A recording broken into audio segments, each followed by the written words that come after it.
Okay, back again with another Adobe Premiere CS6 tutorial. This time we're going to look at using the trimming features in Premiere to adjust a timeline. We've already got mostly what we need for the story. We've got the edit done, but we just need to clean up a few details. So I'm going to bring back the sequence I've been working on. This is that VOSOT where we've got the B-roll of the pizza party at the school, and it goes into the teacher's soundbite. I've got her SOT picked out just right. I have exactly what we want her to say. It's like what we wrote for the script. It's exactly what we need. However, my producer tells me that there is a little bit of a problem. If I look at where the position indicator is, I'm going to go right to that edit point, right to the point in the video where the SOT begins. It's at 22 seconds and 8 frames. So we've seen 22 seconds, 8 frames of video, and then the teacher pops up. Well, the producer says that's too long. They've adjusted the script and they need exactly 20 seconds of video. They want that soundbite to hit at 20 seconds exactly. So I've got to go fix that. And there's a real quick way that I can just shave off a couple of extra seconds. I can do it from anywhere internally in the video. I can cut off from here, cut from here. But let's say I just want to do it in a hurry, and I've got this fairly long shot of the Penny's B-roll right here that leads into the SOT. Okay, so what I need to do is I need this video to end at 20 seconds right there. So I'm going to do what's called a trim. I'm going to trim back this far and basically eliminate this amount of video, and then it's going to shove the teacher's SOT back this way, so it will hit right at that, right at about that 20-second mark. So we've got, again, 2 seconds of video we're basically trying to trim out. Fast way to do that. So let's scroll over here. If you look at your toolbar, if you haven't gotten used to these, get used to playing around with these different tools that allow you to do different functions with clips in the timeline. I can go to the Ripple Edit tool. I'll tell you why I need Ripple here in just a second. And the Ripple is going to allow me, notice how it turns into this when I mouse over the track. It turns into this yellow roller with an arrow facing left.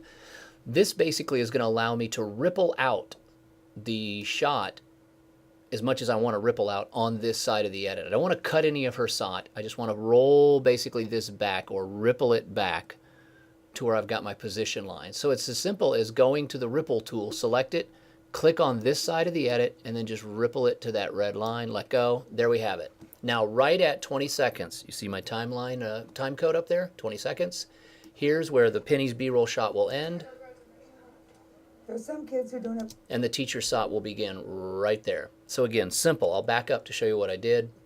I just sort of used this as a reference. I parked it right there at the 20-second line, went to the Ripple Edit tool, clicked on this side of the edit, because this is the part I want to shave off, clicked over here, dragged it, let it go right there. And that's a quick way that I can ripple out a little bit of the timeline. Let's say the producer came to me and instead of saying, it's too short, because we got the teacher hitting at 22 seconds. What if the producer says, you know what, can you give me 2 more seconds of this B-roll shot before the SOT comes up? In other words, we need a total of 24 seconds of VO before the SOT hits. Well, with that ripple trim feature, again, I'll get out of it, and then I would just go back and pick out the ripple trim. You can either click on the little ripple symbol or push B.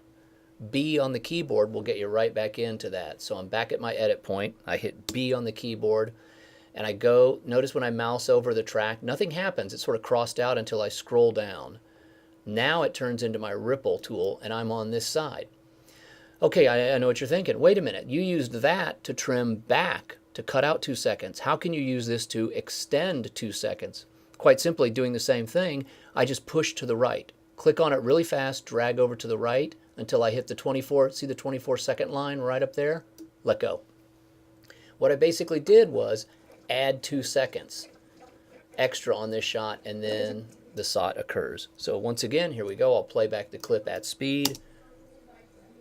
There's some kids who don't have a choice. And there's my SOT. So it's a little bit of mousing around, but it's one of the quick things. It's one of the few times I would ever really use the mouse is when I just have to go in, I'm in a hurry, it's news time, and I got to get in there right on one edit point and trim it up, either trim backwards to shave off material or add an extra second or two, and then I can snap right back out of that and turn that story in.